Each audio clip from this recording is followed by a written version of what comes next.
ஸ்ரீ ஆண்டாள் அருளிச் செய்த திருப்பாவை 26ஆம் பாசுரம். மாலே மணிவண்ணா மார்கழி நீராடுவான் மேலையார் செய்வனகள் வேண்டுவன கேட்டியேல் ஞாலத்தையெல்லாம் நடுங்க முரல்வன பாலன்ன வண்ணத்துன் பாஞ்ச சந்நியமே போல்வன சங்கங்கள் போய்ப்பாடுடையனவே சாலப் பெரும்பறையே பல்லாண்டிசைப்பாரே கோல விளக்கே கொடியே விதானமே ஆலிநிலையாய் அருளேரோர் எம்பாவாய். அடியவர்களிடத்தை மோகமுடைய மணிவண்ணா, உலகம் அழியும் காலத்தில் ஆலந்தருளில் திருக்கண் வளர்பவனே, மார்கழியில் நீராடுவதற்கு சான்றோர்கள் வேண்டுவனவற்றை கூறுகிறோம்.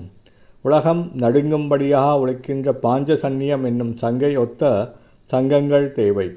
அகன்ற மிகவும் பெரிய பறைகள் தேவை. பல்லாண்டு பாடுபவர்களும் வேண்டும். அழகிய விளக்குகளும் கொடிகளும் மேற்கட்டிலும் ஆகிய இவையெல்லாம் எங்கட்கு வேண்டியனவாகும். இவைகள் அனைத்தையும் தந்தருள வேண்டுகிறோம். ஸ்ரீ ஆண்டாள் திவ்ய திருவடிகளே சரணம்.